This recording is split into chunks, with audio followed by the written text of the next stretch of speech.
fellow Jiu-Jiteros. Today we're going to be demonstrating the armbar from the closed guard position.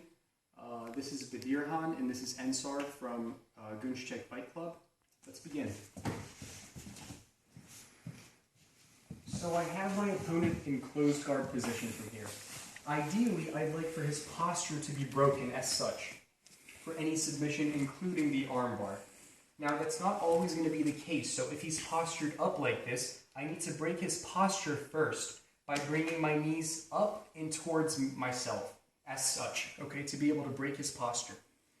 Then I want to grab his head, because that's a key point of his body that I can control his posture with.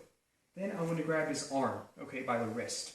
There's other variations where they grab the tricep like this, but, you know, a lot of them work. So once you grab your opponent as such, you want to get this foot and you want to place it on his hip, okay?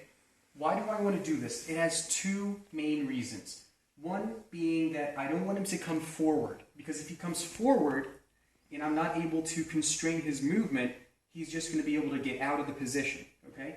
Number two, I'm going to use this point on his hip to angle out like this. Okay?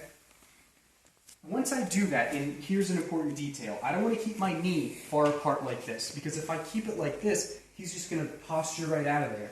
So I want to keep my knee close to his body and my foot on his hip. Okay? Then I want to angle out like this.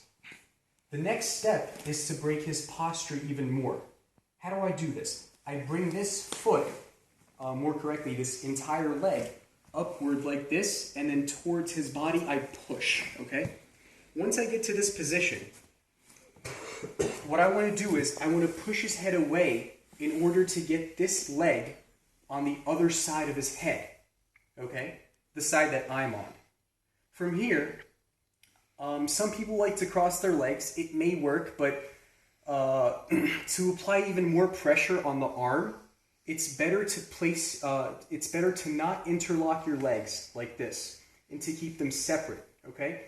And another important detail is that you want your knees to be as close together as possible, because if they're like this, I don't have much pressure on his body and I don't have much control.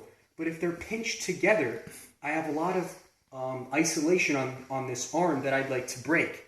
And I have control over his body and I have more pressure, okay? Then, I want to make my my heels face the ground, okay? As much as possible. What I need to do then is pinch my knees, make my heels face the ground, and I want to thrust my pelvis upward, okay? Thrust my hip upward to apply pressure on the elbow, okay? And once I do that, and another important detail is I'd like for his thumb to be pointing upward, ideally, because if it's like this, he has, you know, there's a possibility that he could escape. Or if it's like this, but if his thumb is facing upward, that's ideal. Then I have the most pressure possible on his elbow. Then I want to thrust my hips upward and apply pressure and get the tap. I hope that was useful for you fellow Jiu-Jiteros out there. Until next time.